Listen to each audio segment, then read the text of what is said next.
Hey everyone, and welcome back to the Banter Fodder podcast. I'm your host once again, Drew, joined by the one, the only Jimmy Jam Texas Ranger man.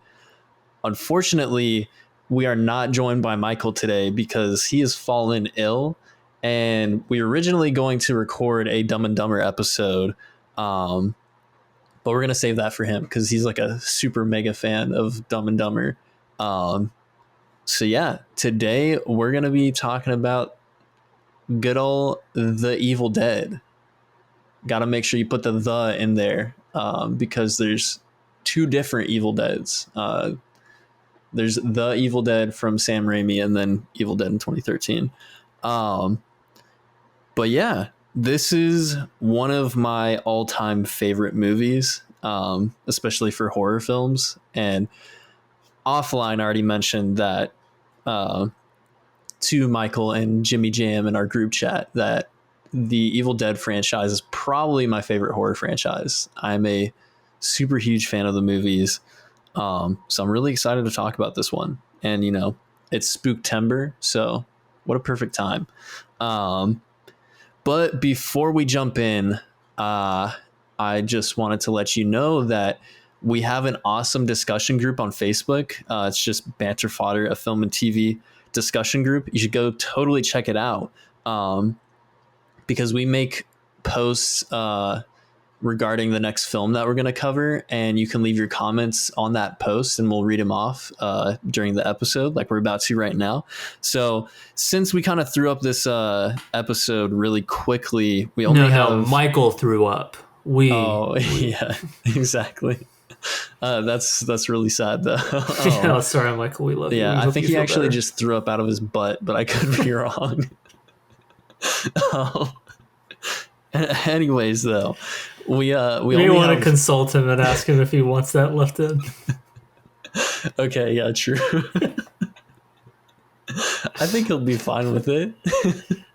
I'll make that executive decision without him. Oh man. Anyways, though, so yeah, we only have one comment since we were on a short notice with this episode. So yeah, Simon Peter Fendrick. I'm assuming that's how you pronounce the last name. I could be entirely wrong. Maybe it's Fenrich. I don't know. We'll find out, I guess.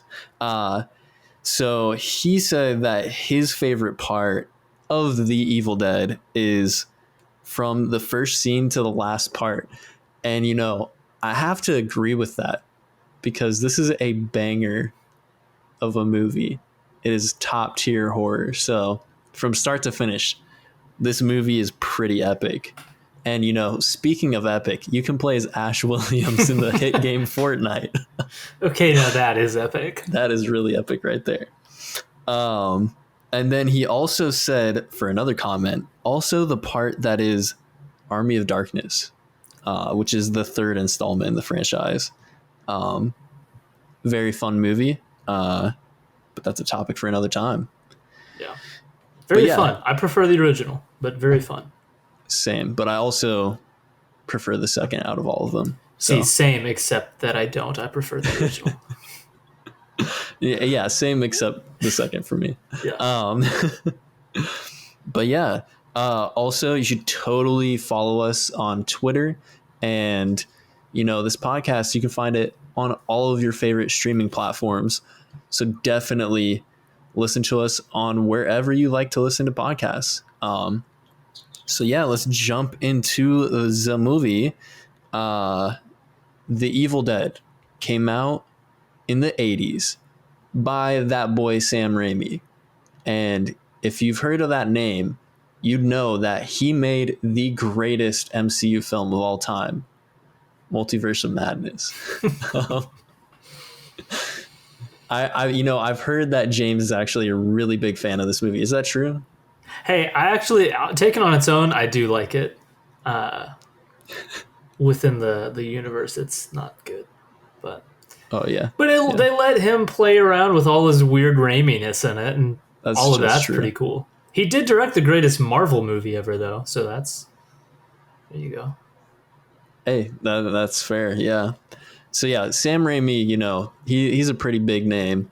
But he started off with some humble beginnings with The Evil Dead, and this movie had a $375,000 budget, which is pretty small. I mean, compared to a lot of movies out there, that's pretty small. I mean, it's still big, but a lot of horror films thrive off of small budgets and bring in a lot of cash. It was also like, if I'm remembering it right, it was like a lot of like fundraising themselves and stuff, and like because I'm pretty sure it was a fairly independently made, because you often see it kind of touted as like the young aspiring filmmaker's dream, where it's like you start with so little and you basically work your way into creating a movie, and it's like I always see it as the story that's meant to like inspire people who want to make movies. They're like, hey, just find a way to raise the money. It can actually be done. Yeah, just make money. That's all you have to do. Yeah, golly, dude, just you stupid idiot. Money. Just make some money, dude. But no, yeah, you're totally right. I think if I remember correctly, there was a film festival, and I'm pretty sure it's the same film festival that Peter Jackson screened his horror film, one of his horror films, which Brain Dead. I think so. I'm pretty sure it was Brain Dead. That movie is a banger too. I have not seen it yet, actually. I really need to. Oh, it's so fun. But yeah, so I'm pretty sure it was at the same festival, but I remember hearing stories about how for both Raimi and Jackson, because I'm pretty sure they're like really good friends, actually.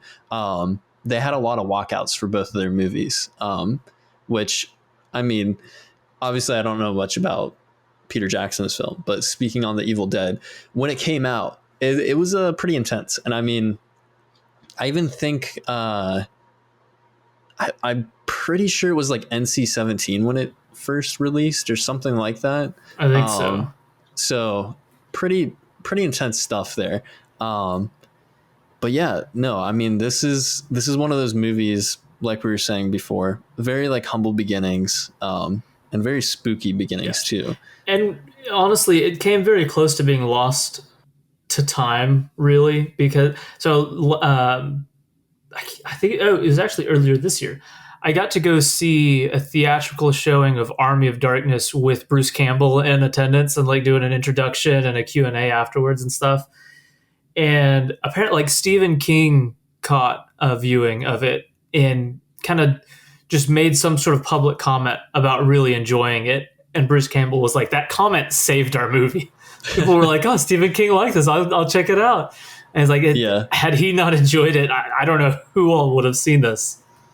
Yeah, no, seriously.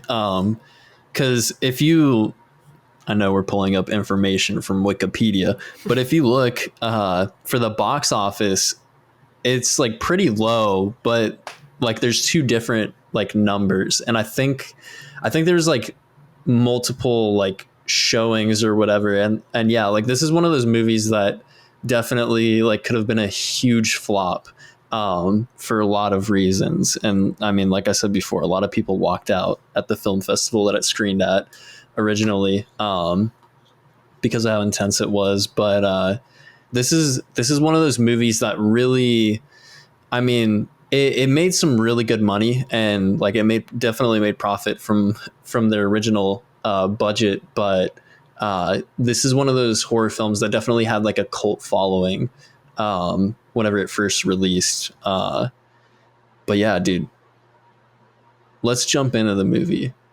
So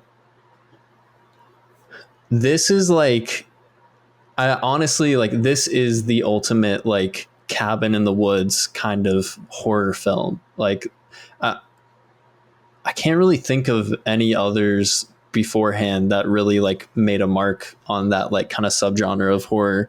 So this is like kind of the quintessential one. Yeah, because I feel like you really see that trope used again and again later in the 80s, and this is 81, so it kind of starts to shape that. For sure. for sure. And like honestly, like it's such a cool like setting for a horror movie, you know, just a bunch of young people going to a cabin to just in the middle of nowhere, just have a good old time.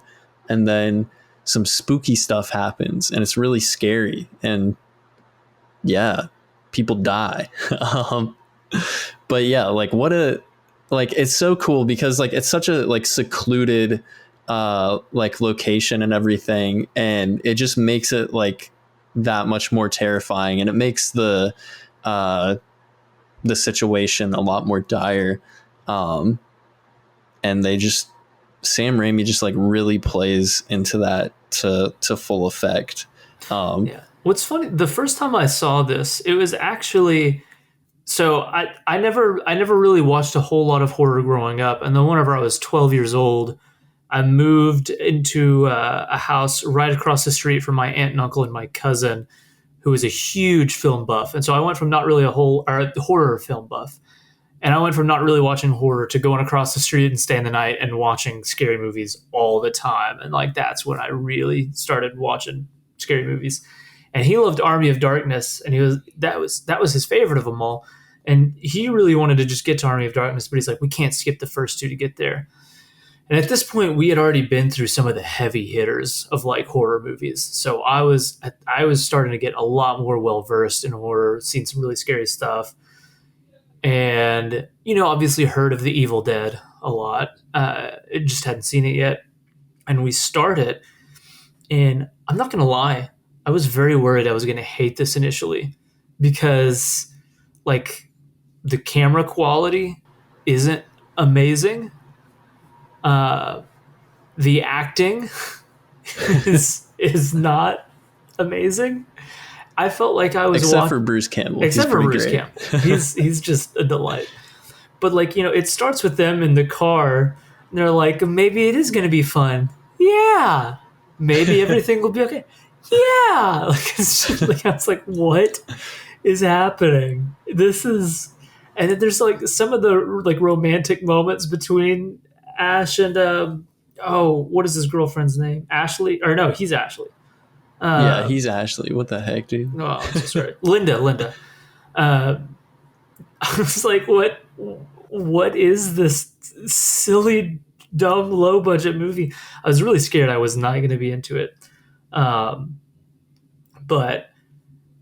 the thing with this movie is once like the thing itself happens, once the horror element is introduced, what I think makes this movie so great is it's pretty much just like nonstop awesome until the very end. Once it happens, like once it happens the first time. No, for sure, it's so good.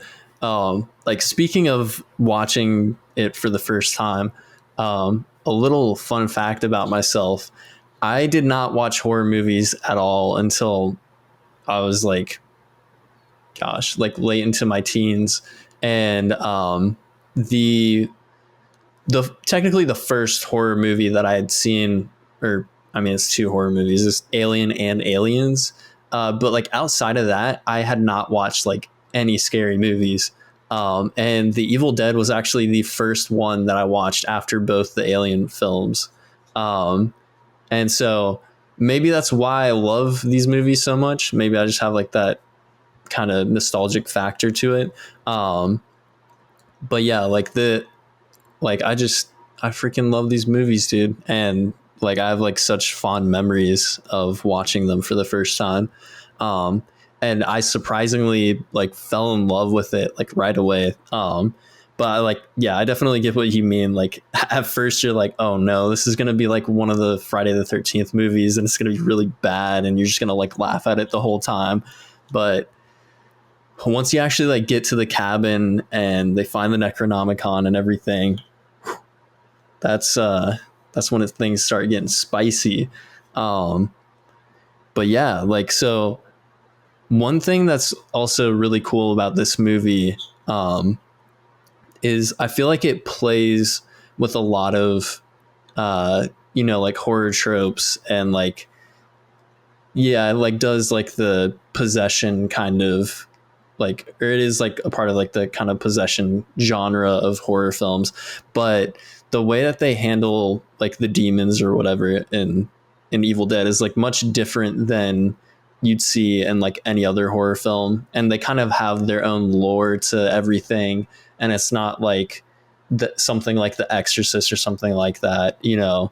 It's like very much like its own unique style um and like world building, which is like another really cool thing about about all of these movies. They have really fascinating world building for like horror films that are just like a little goofy and like super bloody and everything, which you don't really see too often in a lot of horror films. They're usually like pretty straightforward and run of the mill, but that's something that I really appreciate, that even in the first Evil Dead, even though they don't delve as far into it as they do with the other films, Sam Raimi already was, you know, he was cooking. He knew what he was doing, and he wanted to really like make something unique with these movies. Yeah, yeah. It definitely, it is so distinctly its own thing. Like you said, with the demonic, the deadites in it are very dissimilar to things before, where it's like this movie is both like a possession movie and just a gross out splatter fest. And you don't always see like demon possession movies and the kind of brain dead Peter Jackson splatter fest type movies, but this is definitely both of those. And but at the same time, it's also clearly being made by a guy who's like, who knows the genre inside and out.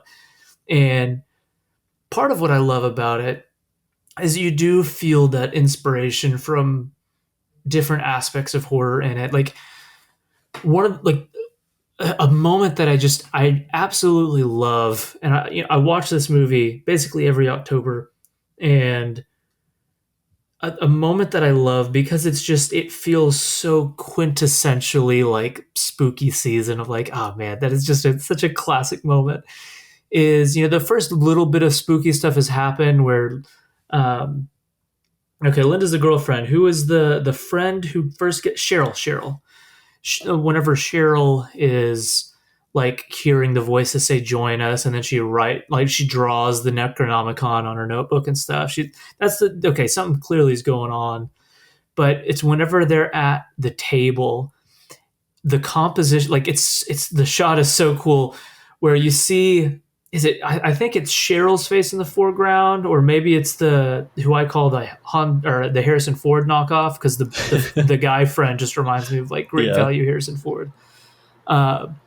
You see somebody in the foreground, and it's framed in such a way where you see into the living room, into the background, and where the cellar door is, and they're talking and getting loud and stuff, and then the cellar door just flies open in the background, and you get that classic like that like the kind of like the old scary organ music just starts blaring, and then they look down and you get the shot that's just going by all of their faces. I'm like, golly, this is just so classic. It feels, I don't know, with the cellar opening up by itself, the big blaring piano. That's just, it's not even trying to be an original sound of this. It's just like, and then you play the spooky organ piano. It's just, I don't know. It's such a good time to me, even though it is also at the same time actually pretty creepy. The first one is still like an actual scary movie with moments that are like, dude, that's For really sure. eerie.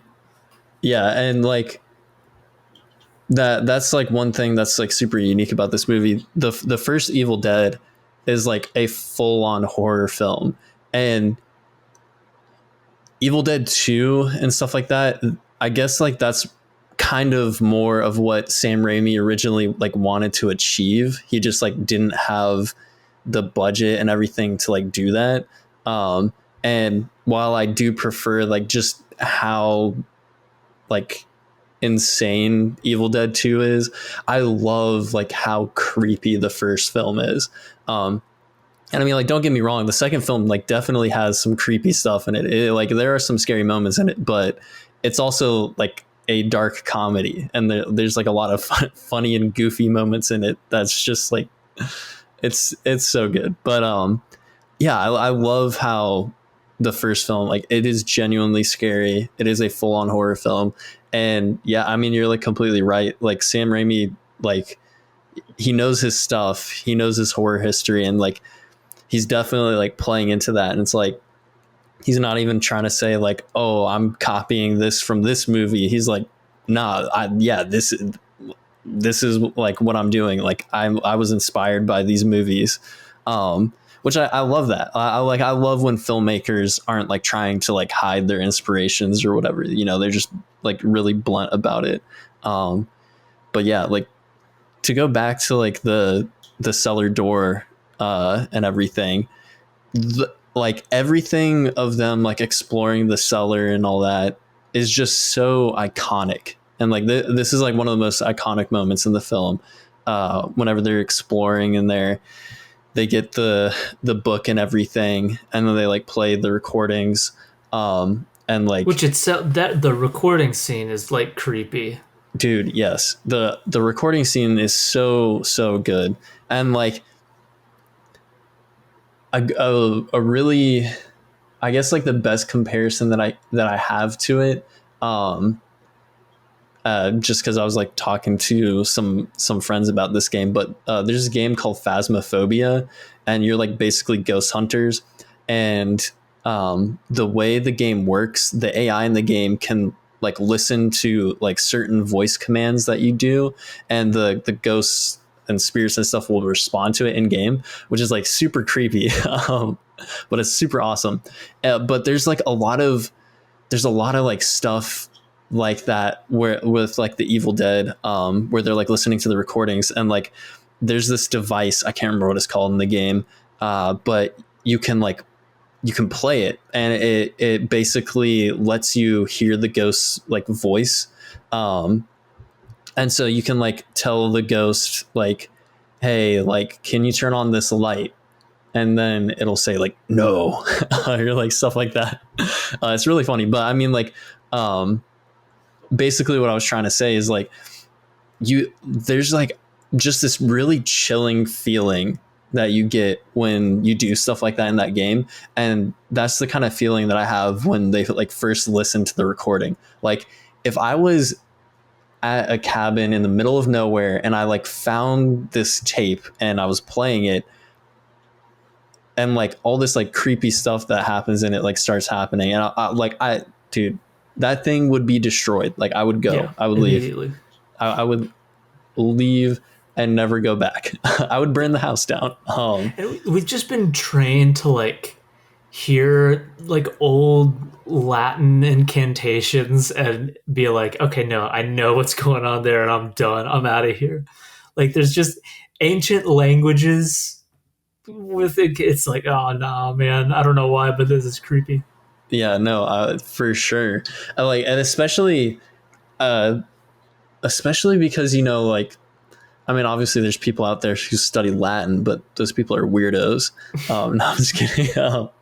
But like there's like something like super unknown about it, you know, like you're just like, what the heck are they saying? But like you said, we've been like trained to know like this isn't good. Like I don't know what you're doing, dude, but nah. Yeah, dude. Oh man, that scene's great, and I don't want to like jump too far ahead or anything, but the recording scene in Evil Dead Rise is top tier. Dude, that scene is phenomenal. So good. Good movie altogether, man. Yes, very absolutely. Happy with it. Absolutely. I definitely need to rewatch it at some point, because I had such a good time watching it. Greatest like title reveal sequence ever. Yes, that like for any movie, best title card. But yeah, dude. So yeah, to like go back to where I was gonna go with the cellar, dude. Whenever they, I can't remember who it was. What was her name? Who's the first person who gets possessed? Cheryl. Yeah, Cheryl. Whenever she gets possessed and they like keep her in the cellar and like lock it up and everything. It's so good and so creepy. And one thing that I love about the Deadites in the Evil Dead is they always like taunt everyone. You know, they're always like taunting them and like trying to like get them to like interact and stuff like that. And so like, you know, you hear her like taunting them and everything, and like sometimes you hear her normal voice, so they're like, oh, here, you know, maybe we should go like check on her, and it's like, no, don't you dare open that door. And like it's so iconic. And like the shot of her like looking, like peeking through the cellar door, it's nightmare fuel. Yeah, that's her in the cellar. All of that stuff is to me the movie at its creepiest. Like the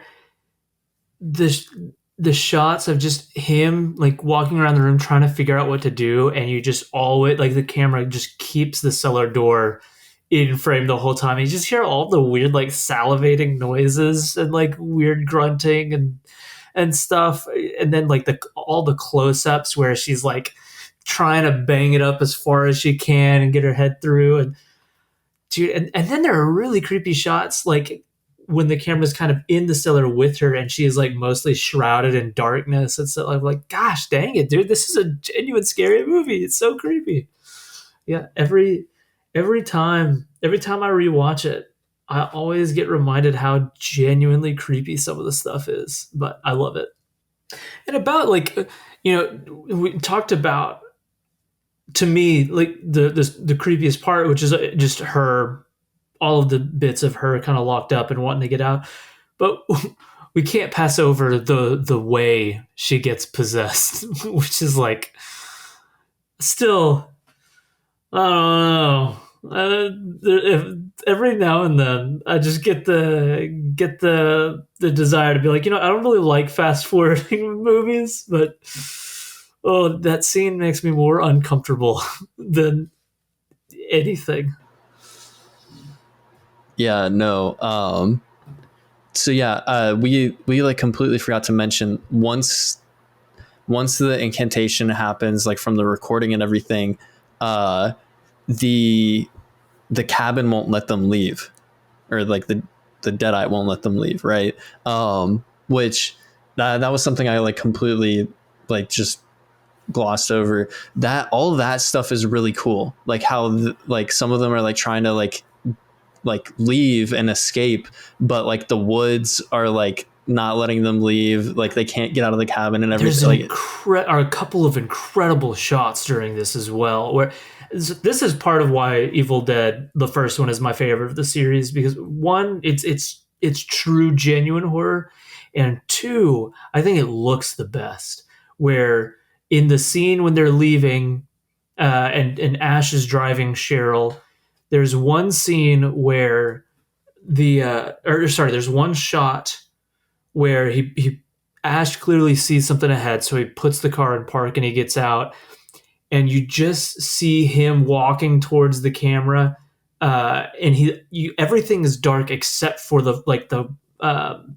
brights on the car, and so it's just silhouetting him as he walks towards the camera, and like the ground becomes uneven, so it's almost like this kind of it hit not the camera itself, but he walks almost into like a Dutch angle. It's so cool. And then she does the same, like she follows after him, and so that's the first flipping awesome shot. And then they get to like the bridge leaving, and it's curled back, like all the iron bars and stuff is curled back almost like a hand, and it's got them in a grip, and it's so cool.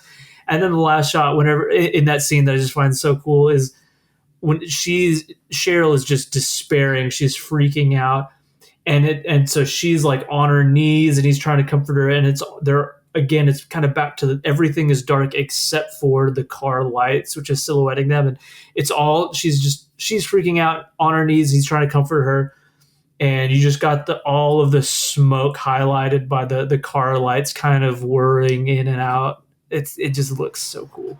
Yeah, it's freaking awesome. So after that happens, you know, they try to leave and everything. they go back to the cabin, and that's when some weird things start happening to Cheryl. And that one scene that you were mentioning, I'm pretty sure is the one that you were mentioning, that you don't like. Whenever they're playing cards, and freaking Cheryl stabs Linda with a pencil, dude. That's not the one, but that one also gets me. No, the one I was thinking of is how Cheryl, not Linda, gets possessed when Cheryl runs out into the woods. It's a very, very infamous scene. Okay, yes. No. That scene, yes. No, that... Okay, I know what you're talking about. For some reason, I was thinking that happens like much later on.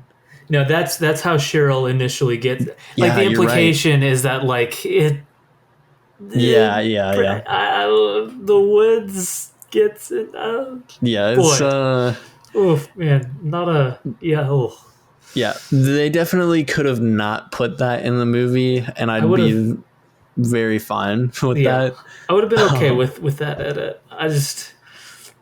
It's one of those ones where it's maybe a bit too much, like, shock, but at what price kind of thing. For sure. Yeah, that's definitely like one of those things. It's very controversial, and for good reason. It's one of those scenes that just, you didn't need to do that, Raimi. All right. It's the one, like, it's the only bit of, like, forewarning I give people. I'm like, listen, all right, there's a scene. It's gonna happen. I'm gonna ask you to not hate me for recommending the movie to you, but yeah. So anyway, so she gets possessed. Treebeard needs to simmer down. Oh gosh.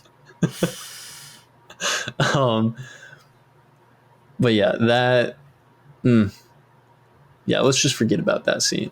But yeah, like when she's actually possessed and like attacking them and everything with the pencil and stuff, like that's one thing that I want to mention. There's a lot of like really great practical effects in this movie, and this movie's just gross. Like all the violence in it is nasty, in like the best way possible. It is such a nasty movie. It's hilarious. But yes, absolutely. And another thing in the recording, they mention that the only way to kill a deadite is to decapitate them or dismember them. So that was like one of those things that, you know, they were laying out there that was going to be important moving forward. So whenever they're like trying to figure out, like, you know, what do we do with her? That boy Ash grabs an axe.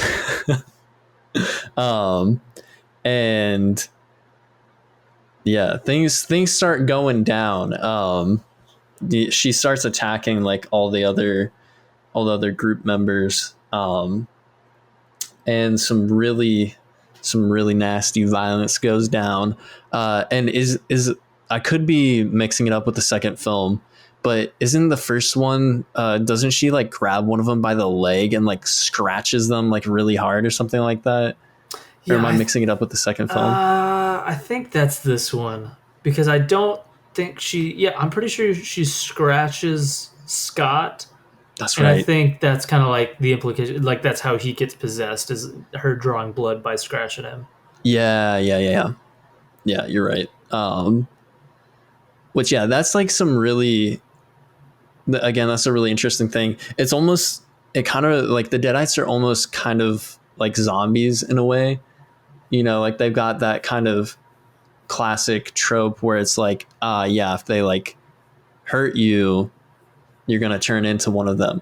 That's what it seems like. Cause you know, like there's the wood scene, and they're like, you know, Linda's possessed with by the pencil wound, which another cool effect on that is like the weird, like black veiny lines that are emanating from the wound, and you just kind of see it drawn on in real time. It's pretty cool.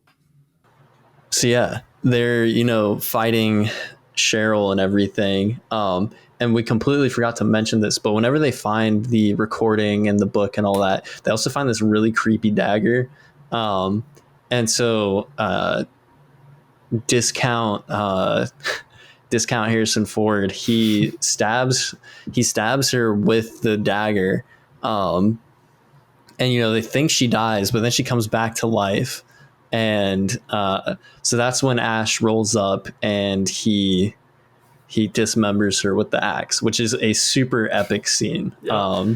It's the classic kind of like you see the shadow bearing down with the axe and the blood splatter on the wall and stuff. Yes, so good. The remains of that scene is also hilarious and incredible because you see like the aftermath of it, and you just got like arms and legs flopping, like literally with fit, like the sound that from that if you're making a movie and you have fish flopping around, like that's the sound that you just hear as these arms and legs are just like. Yes, it's so good, but it's also like super creepy at the same time. Yeah, it's weird. It's like in the unnatural weirdness of it all, and even in some of like the comedy of it all, there's like still like an off-putting feeling of like watching all these limbs just kind of flop around. Yeah, for sure. So yeah, they dismember her and then they bury her outside. So yeah, after they bury her, Ash and Scott, who is the discount Harrison Ford, Scott, like they're trying to figure out like what the heck to do. And Scott decides to try and find another way to get back to the town, because they do mention like pretty early on in the movie that they like stopped at some town or whatever before getting to the cabin. So Scott tries to go out on his own, but Treebeard strikes again. He doesn't let him get away, and so he gets super messed up by the trees, and now it's just down to Ash, dude, because and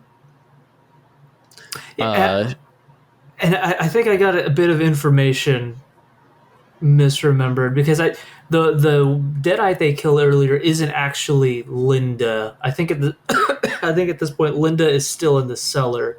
It's discount Harrison Ford's girlfriend Shelley. Oh, you know what? You're right. Yeah, I forgot that there's. Or sorry, yeah. I keep trying to. Okay, Linda is his girlfriend who's stabbed in the ankle, and she's lying down on the bed with her wound. Cheryl is his sister, and she is in the cellar at this point. And Shelley's just kind of there, and she's the first one who truly dies. Like she's the one who gets all. Yeah, you're right. I completely forgot about that because. Yeah, for some reason I always think there's only like 4 of them. Yeah, but there's somebody third wheeling it. Ash's sister is there. That's right. Yeah, so it's just Ash and then one other who are left after Scott dies. So they're getting picked off like pretty fast. And so whenever he like gets back to the cabin, the the headless body of the Deadite comes like back out from the ground and starts like walking around. And this is actually like a really really cool scene, like the way that they use like stop motion. The stop motion is Evil Dead 2, isn't it?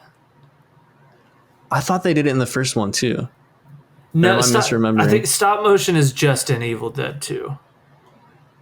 What do they do for this one? I don't remember. I don't know if they, because this is his girlfriend, because he doesn't initially.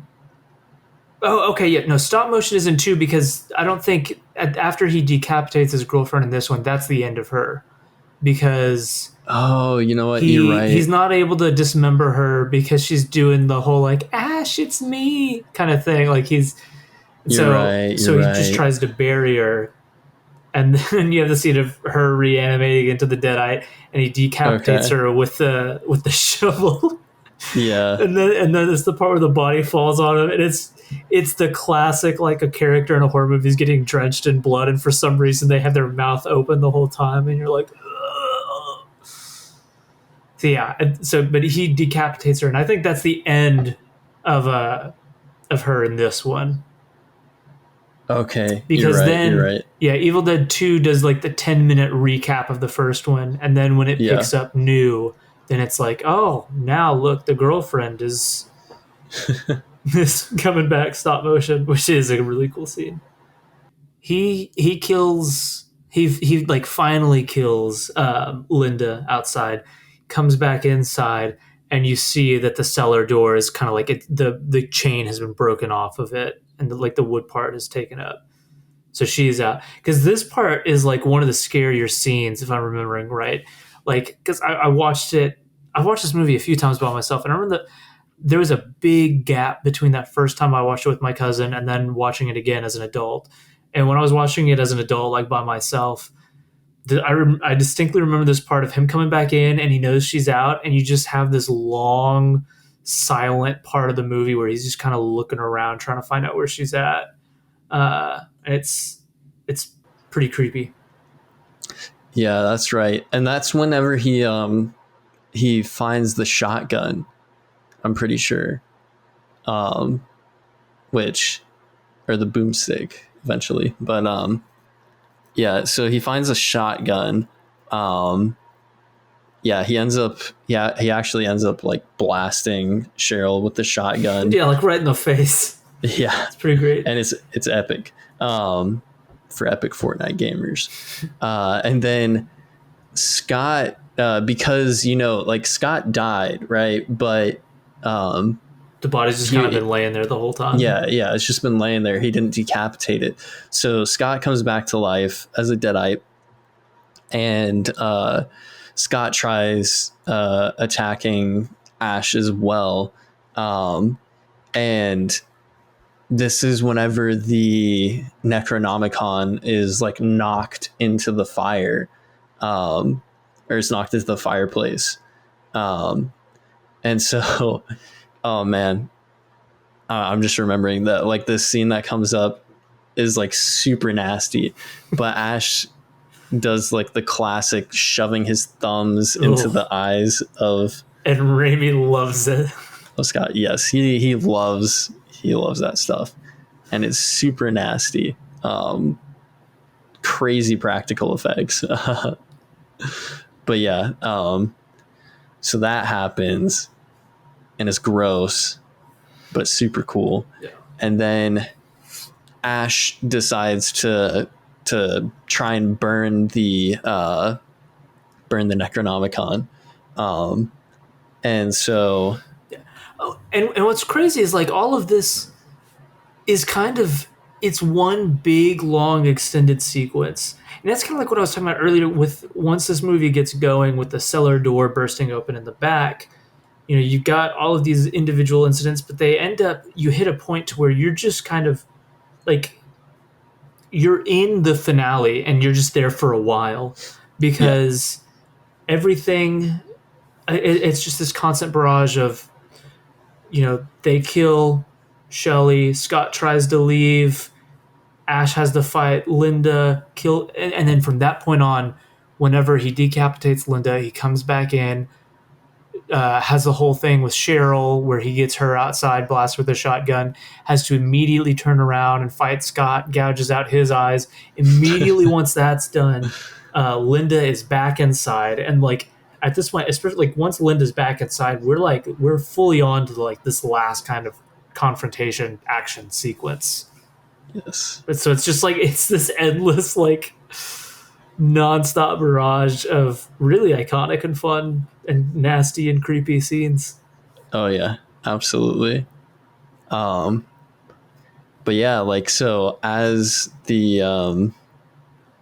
like we kind of get close to the end of the film, Ash ends up like burning the book, and as soon as that happens, all of the deadites completely freeze in place, and we get this really iconic scene of the bodies just like decomposing, and it's absolutely disgusting. This is where this movie, in my opinion, cements itself as the best of the series, because it's like a 5-minute death scene. It is ridiculous. And it has so many different phases to it, where it's like it's all this really weird like claymation stop motion thing, where like you've got this weird, like she's just becomes, the deadite itself is now this just weird looking creature, and it's like its tongue is all stop motion, and it's like coming out of its mouth and licking its own eyes and stuff and burping. This is so gross. And then like it falls to the floor, and then you just go through all of like the super detailed, like the skin is kind of bubbling and boiling away, and then it starts like rapidly decomposing. You see the bones and stuff, and then it's like applesauce like substance just starts oozing out of the stuff. It's like, it's so nasty. It takes so long, and it's so freaking gross, but it's so good at the same time. Oh yeah, it's like, imagine the scene in Raiders of the Lost Ark whenever they open up the Ark of the Covenant and the dude's face just melts off. Imagine that, but like on steroids. Yeah. It's so nasty. Yeah, I'm glad I'm also not the only person who immediately thought of applesauce. Yeah, it's really just like applesauce oozing out of like the weird, like the remains of the corpse. And I'm like, I don't know why, but that is so disgusting to me. It is nasty. And then Ash, he grabs a spoon and he starts eating enough. Oh man, could you imagine? No, I don't want to. I feel like that's something that would definitely happen in Evil Dead 2. Yeah. No. It'll happen at some point. Yeah, absolutely. Gosh, dude, yeah, like what a way to like end your film though, like doing this absolutely bonkers scene, which like, again, there's a lot of like really iconic stuff in this, but this one is like, this scene especially, like, name another horror film that does this. I'll wait, like there's nothing quite like it, and it's wonderful if you're into that kind of thing. But after all of that goes down, it's finally daytime. Ash goes outside, and he's free, right? No, wrong. You're wrong. So Ash goes outside, and I don't think we mentioned this at all yet. There is this classic camera movement that Raimi does in the Evil Dead movies. And I guess it's just like called the demon cam, but it's like this point of view from the demon where it moves like really fast, and it's like flying around, and it's, however they did it is really freaking cool. Like I'd love to see the behind the scenes of it. So this last one where it's like it's going through like going down the hill and through the house and attack. Yeah. Like this very last one, it's a bicycle. Really? They attach it to a bicycle and they ride the bike down the hill through the house and towards Bruce. That's awesome. Yeah. Yeah. I've always like wondered how they like achieved all that stuff. But yeah, it's such a, again, like a really cool camera movement that not only like serves the purpose of like the story and like like telling the audience, like, hey, there's demons here. Hey demons, it's me, your boy again. But it's also just like, it's really cool. Like it's kind of, to like go back to our Jaws episode that you should totally listen to. There's a lot of really cool camera movements that Sam Raimi likes to do in this movie that, kind of like in Jaws, Steven Spielberg, he likes keeping his camera movements really dynamic. And it adds a lot to the experience, and that's something that you get a lot of in Evil Dead, Yeah. which I really love about it. I'm so glad you're bringing up just a lot of the cool tricks Raimi does, because I'm realizing I just skipped over a bunch of moments that I think are just phenomenal. And I think it begins when he goes, for some reason he goes down back into the cellar. I don't know if it's to get the shotgun ammo or if it's to get there's something that brings him down into uh, the cellar. Maybe it's to get the You're right. Necronomicon. But either way, he goes down there and you've got the projector and everything. And when he's leaving, the every crap starts going down at the house, and like the pipes start shaking, and then the pipes burst with blood, and then Yes. Yeah. blood starts like spilling into the light bulb, and so the light is Yeah. shining through this like red filter, and then it's getting all over the projector and stuff. It's such a cool sequence. And Yeah. he finally makes it out of all of that. And then at this point, like this is when it just goes all like weird, surreal, psychological. And this is actually maybe my favorite part of the movie, um, because he's upstairs, he's all alone, he doesn't know where Cheryl is, or Linda, I think, at this point. Um, and his like he's just dipping into like insanity, uh, where like he goes to touch like the mirror, and it's water, and his hand just Yeah. goes through the water and it comes back out. And then there's this shot of like it's this weird close up of the clock, and every time the pendulum swings, you just hear this like awful crashing sound.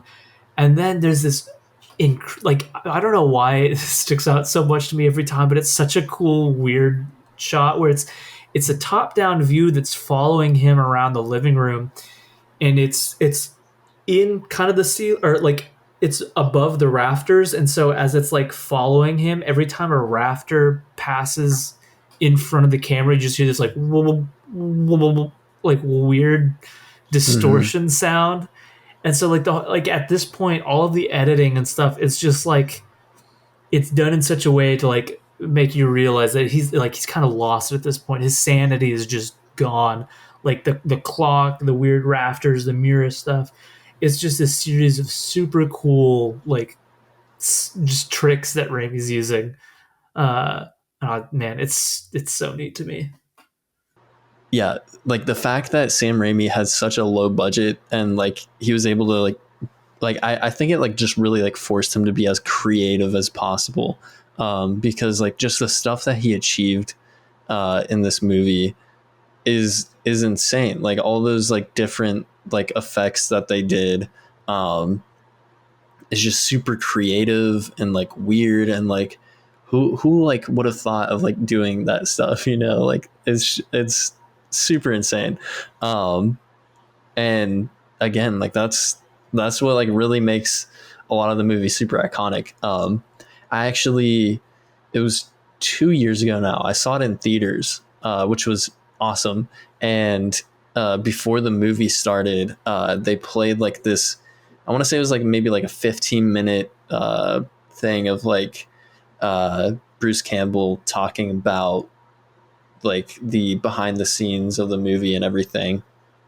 um and just like the amount of limitations that they had.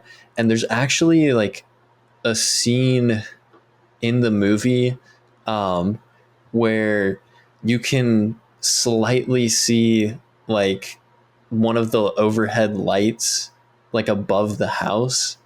um and like it's like very slightly there, and if you like have a really keen eye you can see it. But there's like a lot of like little mistakes like that where they just did not have the budget to like fix those things. And I don't know, it just like there's little like goofs like in the movie that it just like kind of adds some charm to it. Yeah. That's the thing. It's I mean, you technically do fall into mistakes, but it adds to this kind of low budget horror legend Yeah, stuff. It's just like for I'll sure. And allow it. like it was just like super cool like hearing them talk about that. And like a lot of people love these movies, but like, you know, despite that, they're not perfect, and like, and Bruce Campbell and Sam Raimi and all of them, like, they absolutely like recognize that, but like they have fun with it. You know, they're not like a lot of filmmakers out there. They're like, oh, my first work, like my first films, they're terrible. You should go watch my new movies instead. But I kind of like how they're like, nah, this is a part of our history, and like we're still proud of this. You know, like And they should be, dude. This movie rocks. seriously, like they had a dream, and they did the best that they could, despite it not being perfect. But it's a perfect movie. I don't know what you're talking about. But yeah, super awesome stuff.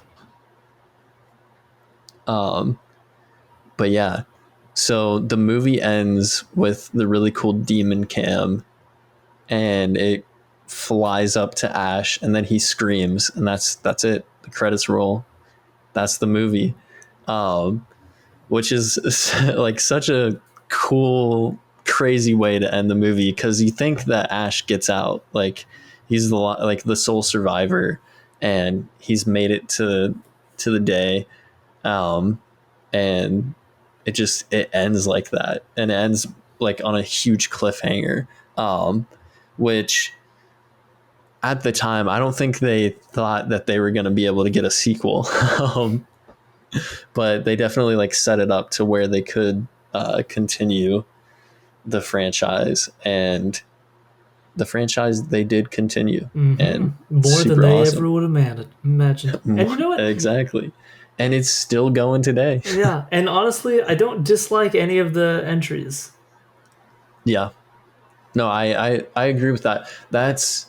I think that's why the Evil Dead franchise probably is my favorite horror franchise, because there's a lot of horror films that I'm like, yeah, I love it. Like Nightmare on Elm Street, I love those movies. Most, I'd say half of those movies, or maybe a little bit more than that, I love that franchise. But there are some really bad ones in there, and like 6 is the worst movie maybe ever made. Yeah. Like, no joke, it might be the worst movie of all time. Seriously.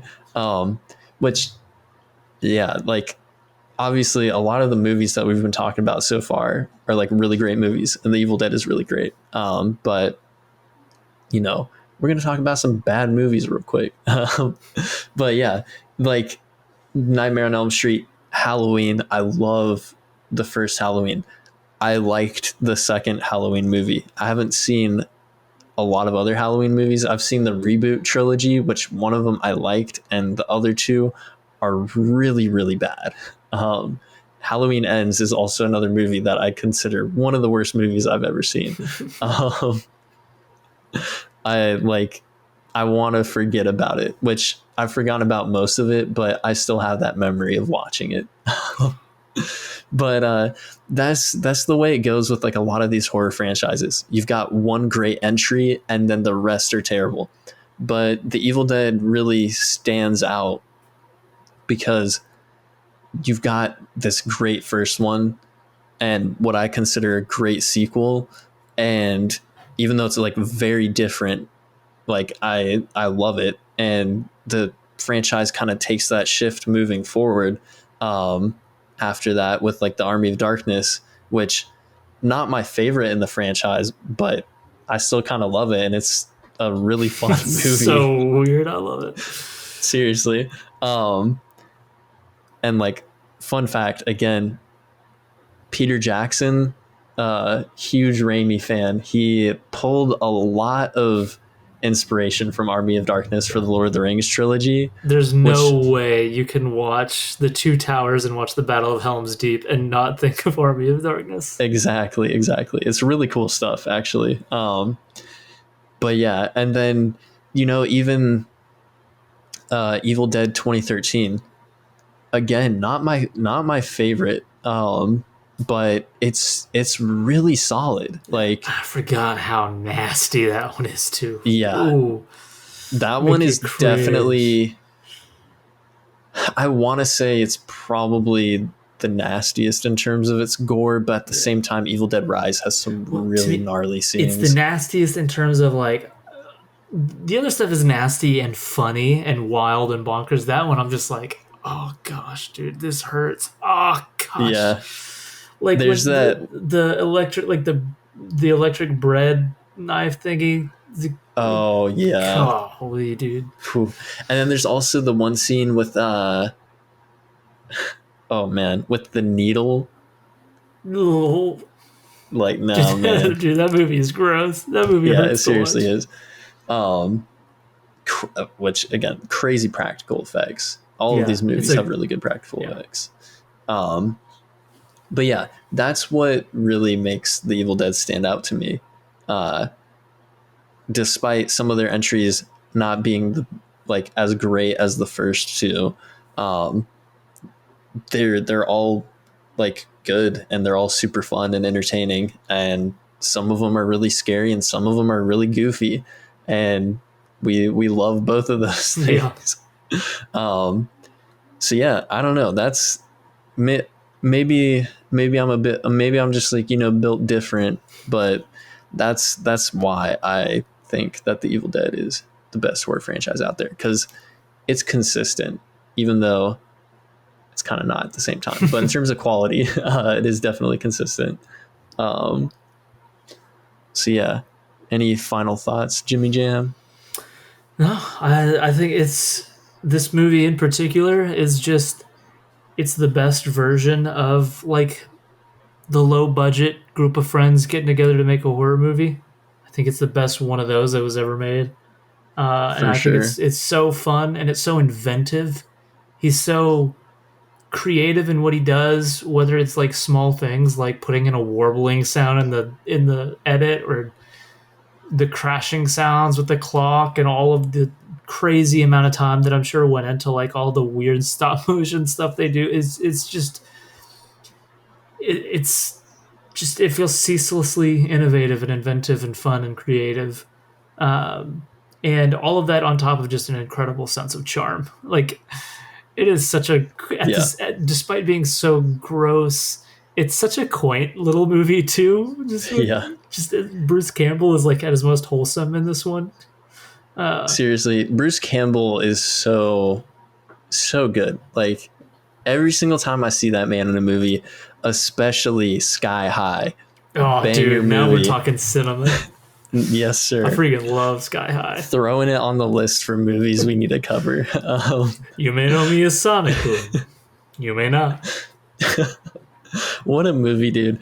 But yeah, Bruce Campbell is just like, he's one of those actors where like, yeah, he's like I wouldn't say he has a lot of range, but like he has so much like charm to him that like he is who he is. Like, he's Bruce Campbell, and like the moment you see him on screen, like, you know exactly who this guy is, and like it's just and it's infectious. Like, he's infectiously charming, and so entertaining to watch in any of these movies, and even in Ash versus Evil Dead, the TV series. He's an old man in that show, but he's still kicking ass, and it's awesome. But yeah, what a movie and what a franchise, and I had a good time talking about it. So yeah, thank you so much for once again tuning into the Banter Fodder podcast.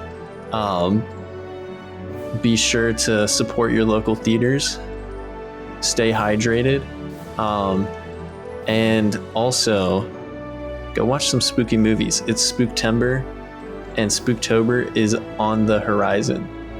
All right, we'll see you guys next time. Feel better, Michael.